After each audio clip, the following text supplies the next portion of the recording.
do versículo 13 ao 35. Todos encontraram? Lucas é no Novo Testamento, o terceiro livro, né? Mateus, Marcos, Lucas. Terceiro livro do Novo Testamento. Glória a Deus.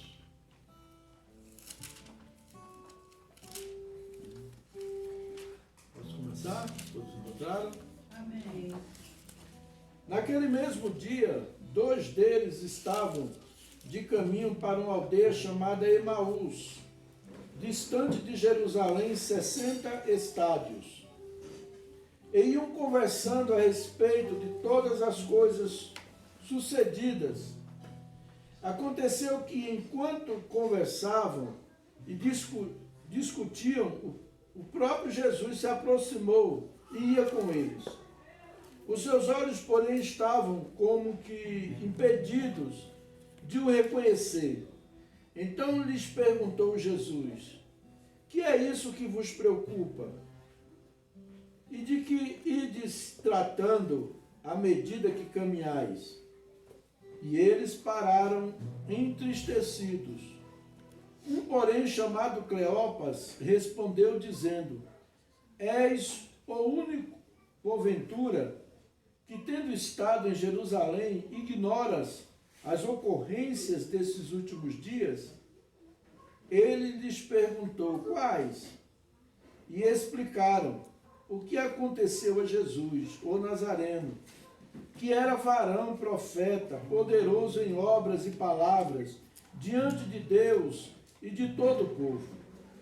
E como os principais sacerdotes e as nossas autoridades o entregaram para ser condenado à morte e o crucificaram. Ora, nós esperávamos que fosse ele quem havia de redimir a Israel. Mas depois de tudo isto, é já este o terceiro dia, desde que tais coisas sucederam. É verdade também que algumas mulheres das que conosco estavam, nos surpreenderam, tendo ido de madrugada ao túmulo.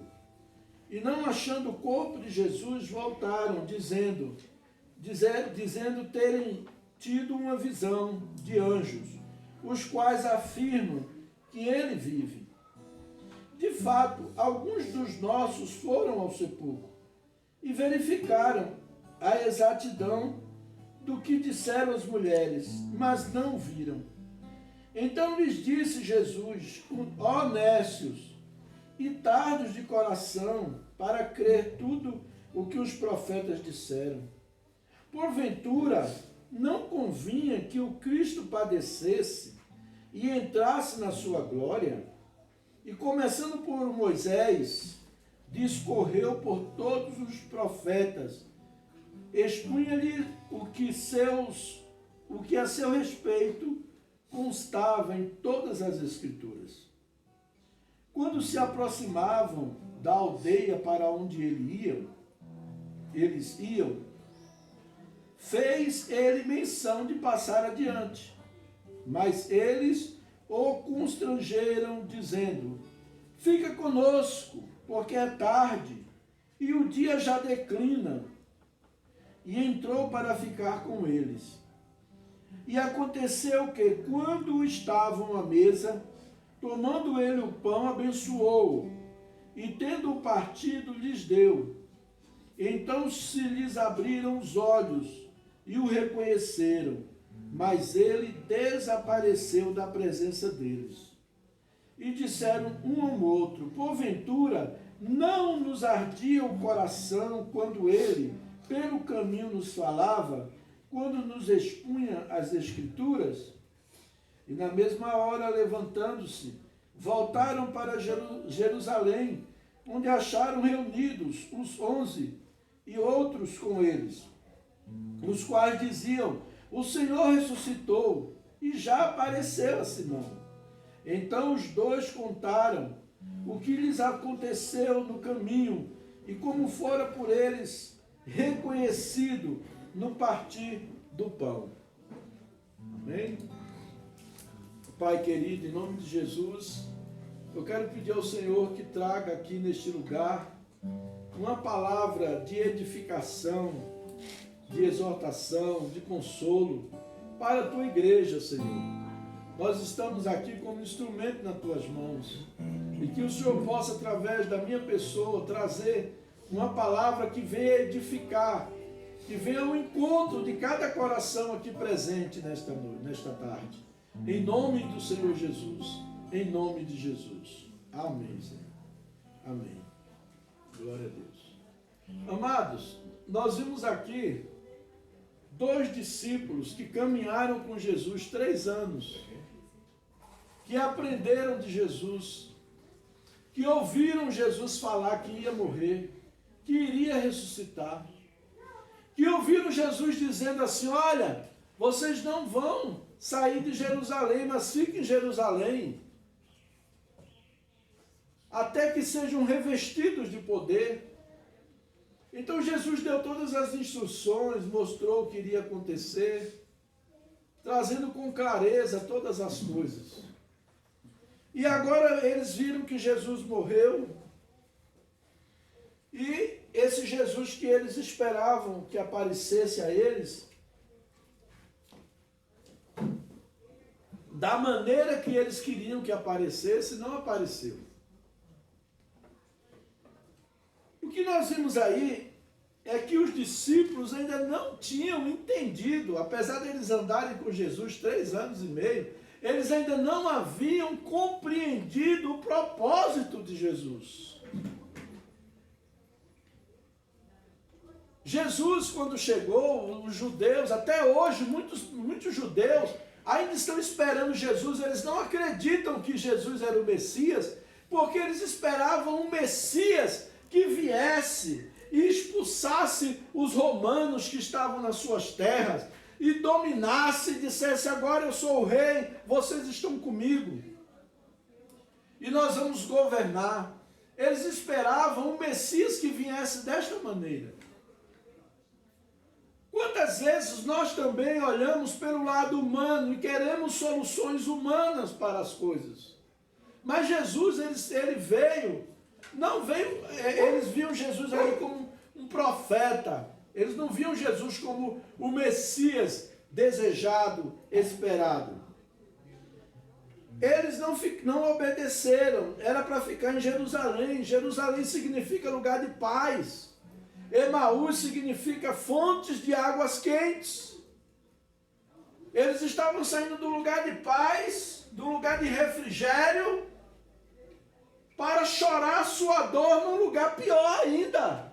Num lugar de que cada vez que eles se aproximavam, mais a angústia brotava, mais a tristeza brotava.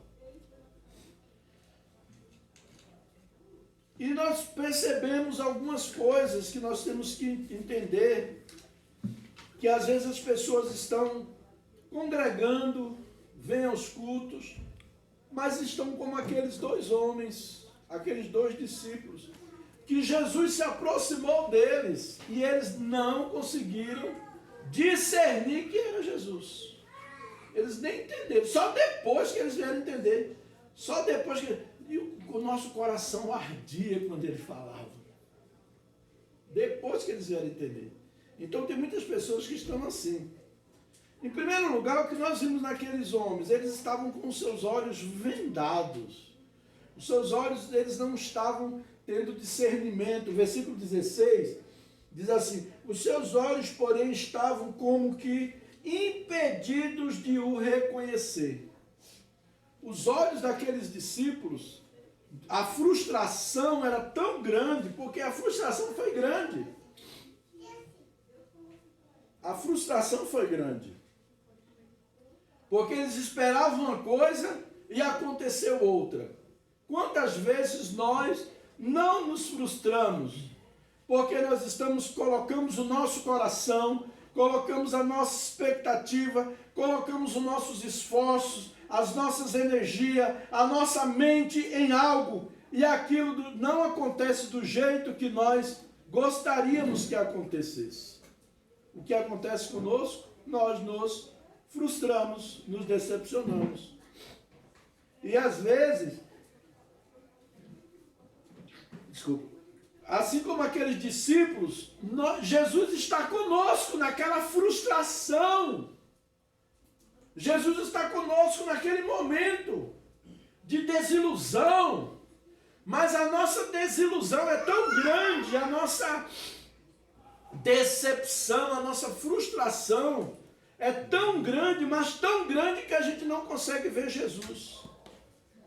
E a gente diz assim, será que eu sirvo a Deus mesmo?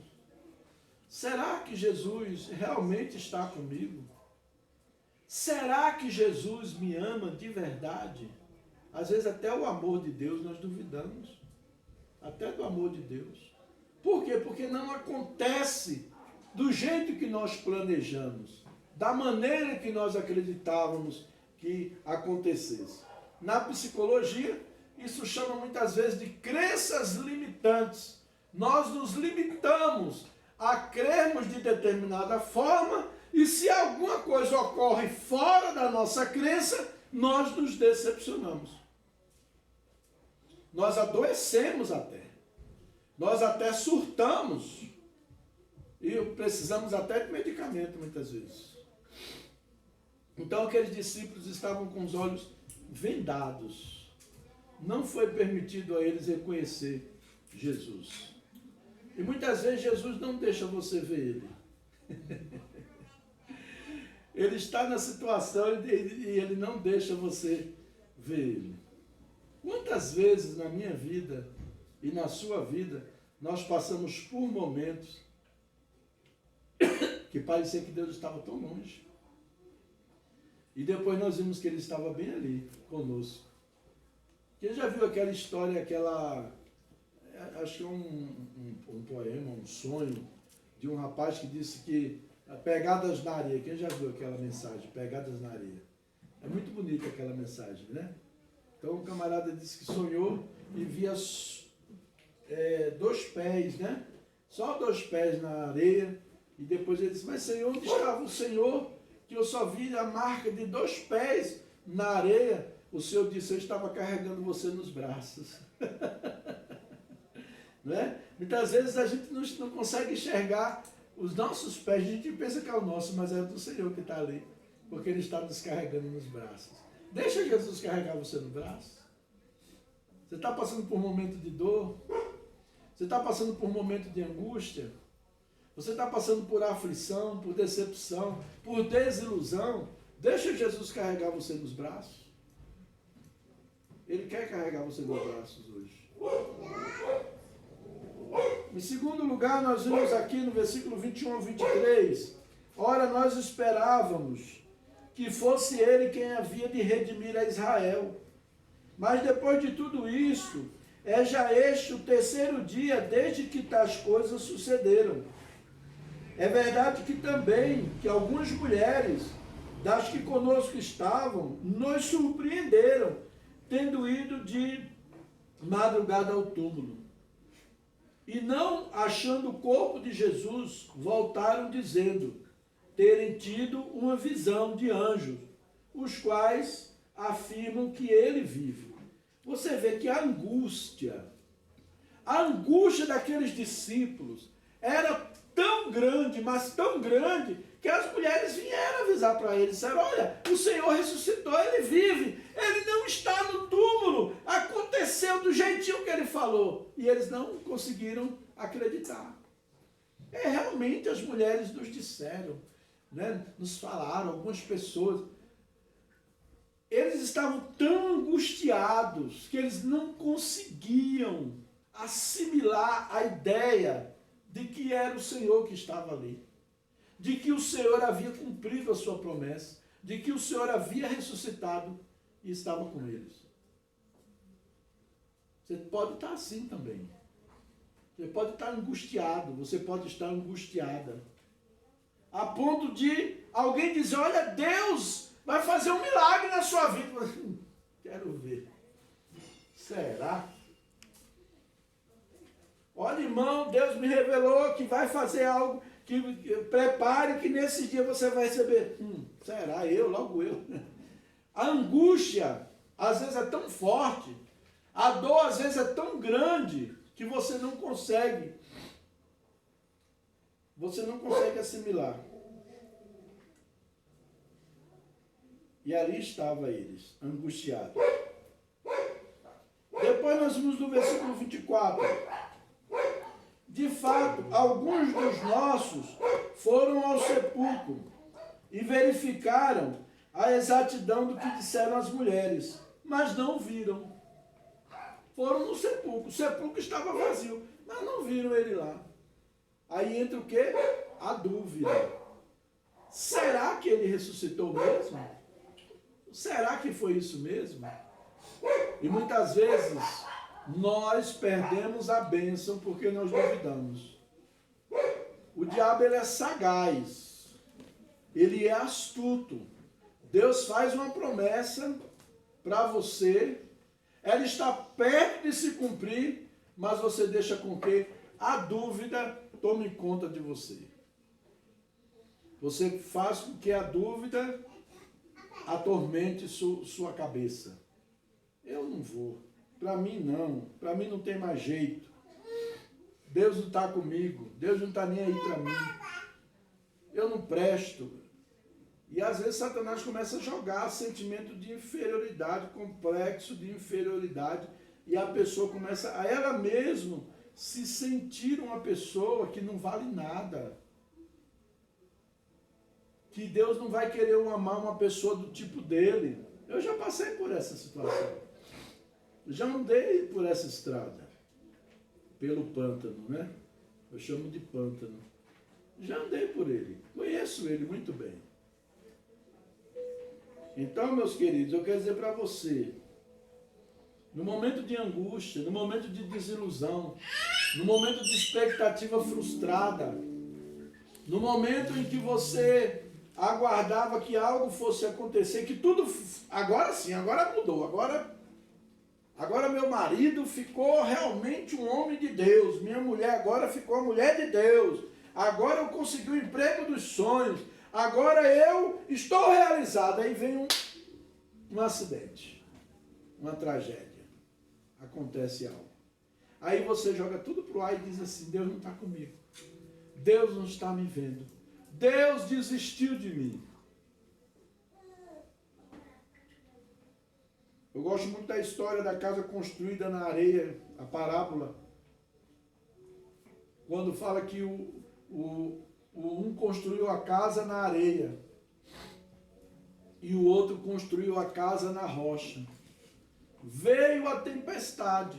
O que construiu a casa na areia, a casa caiu, desmoronou. Mas o que construiu a casa na rocha, a casa permaneceu firme. O que eu aprendo com isso? Eu aprendo que eu posso estar alicerçado na rocha ou posso estar alicerçado na areia, mas a tempestade ela vai vir. Tem muitos crentes que se enganam, irmãos, a entregar a vida para Jesus. Eu aceitei Jesus. Olha, eu vou dizer para você, Jesus não é as organizações Tabajara, não. Todos os seus problemas foram solucionados. Agora você entrou para a organização Tabajara, tudo está resolvido. Não. Jesus disse, no mundo tereis aflições, mas tende bom ânimo. Ele não disse, olha, agora quando você me aceitar, vai ficar tudo bem, não vai faltar emprego, seus filhos vão ser ótimos, os melhores, seu casamento vai ser número 1, sua despensa vai estar cheia sempre, não vai te faltar nada. Esse não é o Evangelho de Jesus. Esse nunca foi o Evangelho de Jesus. Esse é o evangelho da mentira, da exploração, do engano, que quer lesar o seu bolso. O evangelho de Jesus é real. Nós temos aflições, sim. Nós sofremos tragédias também, sim. A Covid, quando veio, Um dia eu estava falando para minha esposa, eu digo, essa Covid veio para, como é que se fala? Alienar todo mundo, botar todo mundo no padrão só. Porque aqueles poderosões que se achavam os reis da cocada preta, os mágicos do céu, os milagreiros do céu, eles tiveram que fechar suas igrejas também. Eles tiveram que levar o seu povo a usar máscara, tomar vacina, para não pegar a Covid. E muitos deles morreram de Covid. Muitos morreram de Covid. Sabe por quê, irmão? Porque a tragédia não vem só para o não cristão. Nós estamos na terra ainda. E aqui na terra nós temos momentos de tragédia. Nós temos Covid, nós temos desemprego, nós temos momentos difíceis, nós temos momentos gloriosos também.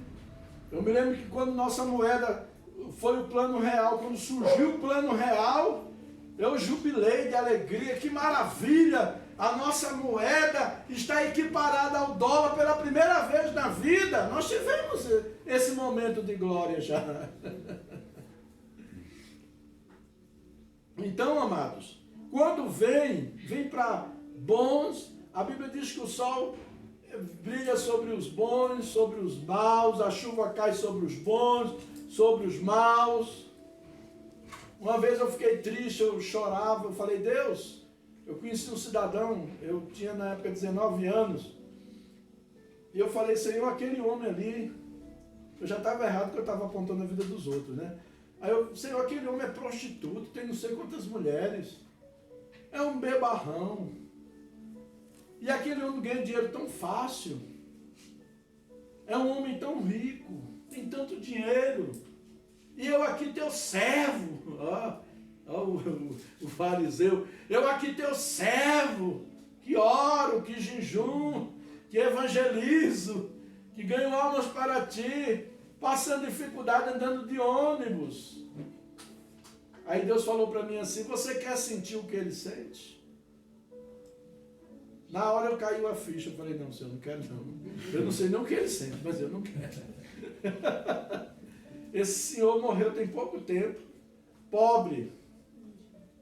Morreu pobre, na mão de um e de outro, porque nem condições mais de se sustentar ele tinha. E aí sabe-se lá qual será o destino dele depois daqui, que eu não posso julgar. Eu não gosto desse negócio, fulano vai para o inferno, vai para o céu. Meu irmão, o céu, eu não tenho a chave do céu, e nem tenho a chave do inferno. Eu só digo uma coisa, eu tenho minha convicção, eu entreguei minha vida a Cristo, e eu vou estar com ele eternamente. Isso sim. Agora, se você vai ou não, é problema seu com ele. Se resolva. Né? Se resolva. Mas eu não estou aqui para botar ninguém no céu, para nivelar ninguém, não. Dizer quem vai para o céu, quem vai para o inferno. De forma alguma. Eu acho até absurdo essas pregações quando as pessoas botam os outros no inferno. Então, amados, muitas vezes a dúvida assola nosso pensamento. A dúvida vem no nosso coração no momento de angústia, no momento de frustração. Deus muitas vezes frustra os nossos planos para mostrar que Ele é Deus. Hoje nós vivemos uma geração chamada geração Nutella. Uns meninos que não podem se frustrar, que já estão se automutilando, querendo tirar a vida, querendo se matar, porque o pai não deixou, não comprou o celular novo. Porque o pai não deixou comprar aquele jogo de videogame mais moderno. Porque não foi para uma viagem que ele queria ir. Aí já está se automutilando, se rasgando todo, entrando em depressão e fica doente. E é verdade, fica mesmo. Sabe por quê? Porque é uma geração que não aprendeu a se frustrar. A nossa geração, assim, eu que tenho já 18 anos, a gente aprendeu a frustrar, a gente teve vida difícil, aprendeu a ter escassez, a passar, aí eu brincar na lama, brincar de carrinho de rolimã, brincar de carrinho feito de lata de óleo. ia ouvir não, ia apanhar. E não tinha esse negócio, não pode apanhar não, vai chamar o conselho tutelar não, o pau quebrava mesmo, sem dó, né? Uma vez minha mãe me deu uma surra que depois ela teve que dar um banho, deu um banho de água de sal e vinagre. Não sei se doeu mais a surra ou o banho, porque eu pulava aqui só dentro da bacia da banheira. Ai, mãe, eu te amo, mamãe, eu te amo. De tanta dor que eu estava sentindo, né? Mas na realidade aquele eu te amo, mamãe, está dizendo eu te odeio, eu queria te matar de tanta raiva que eu estava, né? Estava mesmo. Mas amadureci, cresci, estou aqui, estou vivo. E dou risada quando lembro dessas coisas. Mas essa geração que não pode se frustrar, não, eu não quero criar meu filho igual meu pai me criou. Tudo bem, você não vai pegar seu filho e dar uma surra de chicote nele e depois dar um banho de água de sal com vinagre. Isso é arrogância, é ignorância. Mas que ele precisa levar umas palmadinhas, ele precisa sim. Tem hora que o menino precisa levar umas palmadinhas, para ele saber quem manda na casa, quem é que manda aqui. Tá?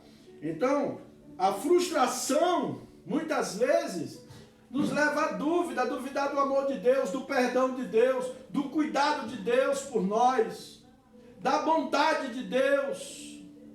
A dúvida, a frustração faz isso acontecer. Depois nós encontramos no versículo 25, quando ele diz assim: então lhes disse Jesus, ó nécios e tardos de coração, para crer tudo que os profetas disseram. Olha, Jesus estava falando com os judeus, homens que aprendiam a Torá quando eram criança, desde criança. Então eles ouviram falar sobre o Messias, o que os profetas já haviam dito. E Jesus, quando eles caminharam com Jesus, Jesus começou a explanar aquilo para eles e falar o que iria acontecer. Jesus disse: o Filho do Homem será entregue, contou toda a história. Mas depois que Jesus morreu, eles ficaram assim. E agora? Faz que nem a música que tem aí, né? E agora, José? E agora? E agora? Jesus morreu. Ele estava aqui conosco. Ele estava cuidando de nós. Ele nos corrigia quando nós errávamos. Ele fazia milagres. Ele ressuscitou morto na nossa frente. E agora? O que será de nós? Estamos sós, abandonados, largados pela vida, soltos. O que faltou neles ali? Percepção. Percepção da presença de Deus. Percepção da presença de Jesus na vida deles. Percepção de que o próprio Jesus estava dialogando com eles. Percepção de tudo que eles aprenderam e que estava se cumprindo agora. Há uns dias atrás, eu confesso, eu fiquei assim meio frustrado com tanta coisa acontecendo no Brasil, tudo. Eu digo, gente, mas é a palavra de Deus se cumprindo, eu vou ficar frustrado? Para que eu vou me decepcionar? A palavra de Deus diz lá em Apocalipse: quem for sujo, suje-se ainda. Quem for limpo, limpe-se ainda. Nós estamos no momento de escolha. O que você escolher vai definir o seu destino. Você vai escolher o que? Se limpar ou se sujar mais? Ah, Jesus está demorando muito, as coisas estão tudo dando errado, então eu vou entrar na bagaceira agora eu vou encher a cara. Não, meu irmão. Senhor, me dá paciência, me dá calma, consola o meu coração, me traga paz. Eu sei que o Senhor está comigo. Amém? E por último, eles foram despertados para a realidade. No versículo 32, diz assim: e disseram um ao outro: porventura não nos ardia o coração quando ele pelo caminho nos falava, quando nos expunha as Escrituras? Agora caiu a ficha. Depois que eles caminharam com Jesus, aí a conversa estava tão boa. É tão bom quando a gente começa a falar da palavra de Deus, né? E aquela palavra estava tão gostosa que eles, fica conosco, não vai embora. O dia já declina. Eles não sabiam que era Jesus. Aí na hora que eles foram comer, que Jesus agradeceu, aí ele viu que era Jesus. Aí foi que abriu os olhos dele. E naquele momento, eles foram despertados para a realidade. Não nos ardia o coração quando ele expunha as Escrituras, quando ele falava dos profetas, do que iria acontecer? Nosso coração ardia, porque a palavra de Deus, quando nós estamos estudando, ela arde no nosso coração. Esse mês nós começamos com provérbios aí. Olha, já tem tanta coisa assim mexida no meu coração, ardido. Eu digo, Senhor, obrigado. Continua falando, não é? Porque a palavra de Deus, ela vai lá dentro, ela penetra, ela faz a divisão de alma e de espírito, coisa que ninguém consegue fazer. Nenhum psicólogo, psiquiatra, psicanalista, cientista da mais alta estima, nenhum desses homens consegue fazer essa divisão de alma e espírito. E a palavra de Deus consegue fazer essa divisão, né? Então, agora eles foram despertados para a realidade.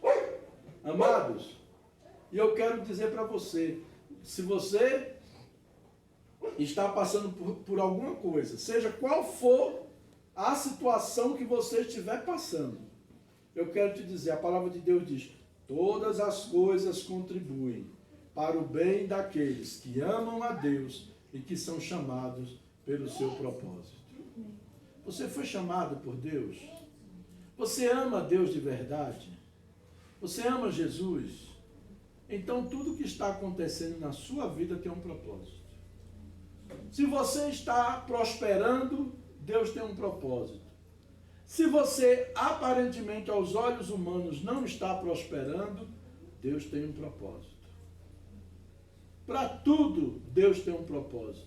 Ele está trabalhando, formando o nosso caráter, formando as nossas vidas, formando cada um de nós para aprendermos a ser cidadãos dos céus, para irmos morar com Ele eternamente no paraíso, morar com o Senhor. Amém? Nós vamos morar com Jesus. Uma vez ficaram uma pessoa brigando, a gente vai para o céu, o outro diz, não, vai ser aqui na terra, o outro vai ser no céu, o outro vai ser aqui na terra. Eu acho que tem um planeta aí separado que Deus vai levar todo mundo. Eu falo, meu irmão, se for no planeta, se for na terra, se for no céu, não me interessa. O que me interessa é que eu quero estar com Jesus na eternidade. Acabou, morreu o assunto. Para que a gente vai ficar brigando por causa de teorias, de conceitos, de escatológicos? Por que nós vamos ficar brigando com isso? Deus pode pegar essa terra, que eu acredito que Ele vai fazer, transformar ela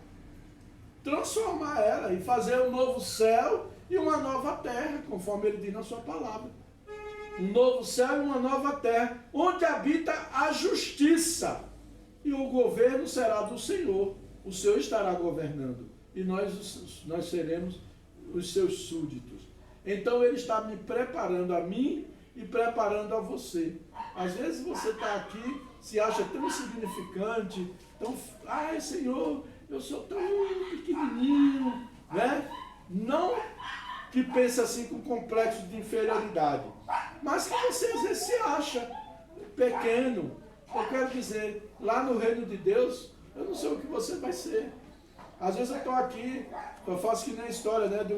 Teve um pastor que teve um sonho, e ali ele viu várias coroas, chegava no céu, e o anjo começou a mostrar as coroas para ele.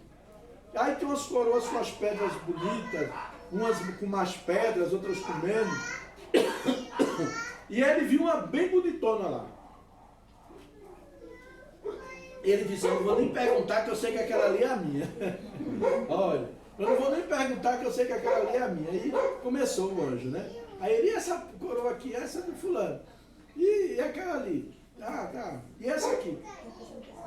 Ah, essa coroa. Aí ele perguntou, né? E essa coroa aqui, a mais bonitona? Ele falou, essa coroa aqui é daquela irmã fulana lá da sua igreja. Aquela senhorinha que tem lá na sua igreja.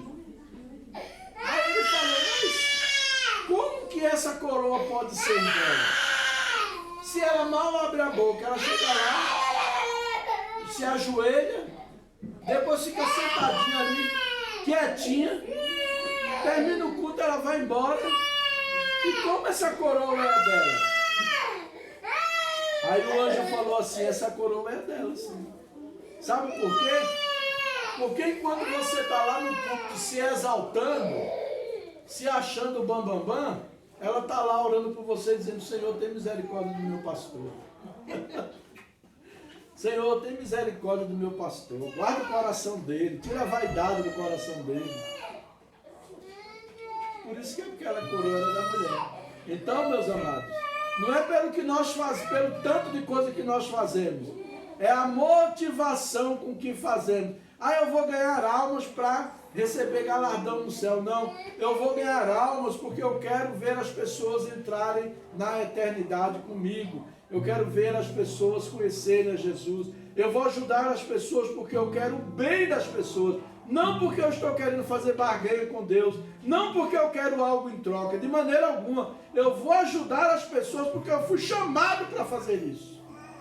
E essa é a motivação correta. E é essa motivação que Deus quer encontrar em cada um de nós. Amém? Vamos ficar de pé. Agradecer a Deus. Se você estava como aqueles discípulos no caminho de Emaús, indo para um lugar quente, fervoroso, como está aqui, né? Volte para um lugar de refrigério. Senhor, eu entrego a Ti a minha frustração nessa tarde. Eu entrego ao Senhor a minha decepção. Eu entrego ao Senhor a minha vergonha. Eu entrego ao Senhor a minha tristeza. Eu entrego ao Senhor a minha dúvida. Eu entrego ao Senhor o meu fracasso nesta tarde. E recebo do Senhor o refrigério para a minha alma. E recebo do Senhor a paz que o Senhor tem para dar. Em nome de Jesus. Ô Espírito Santo. Querido Pai, nós clamamos a Ti nesta tarde. Nós trouxemos a Tua palavra. E queremos pedir, meu Deus, que o Senhor coloque paz no coração de cada filho, de cada filha sua. Que o Senhor venha manifestar o Teu poder, a Tua presença. Que o Senhor venha se fazer presente na vida de cada um. Que o Senhor venha dar força para continuar na caminhada, para cumprir com o Teu propósito. Que o Senhor venha dar discernimento. Que o Senhor venha tirar a venda dos nossos olhos. Oh, Ramanara sobre Calabachuri Alamas. Oh Espírito de Deus, Tereba sobre canta Ramanara.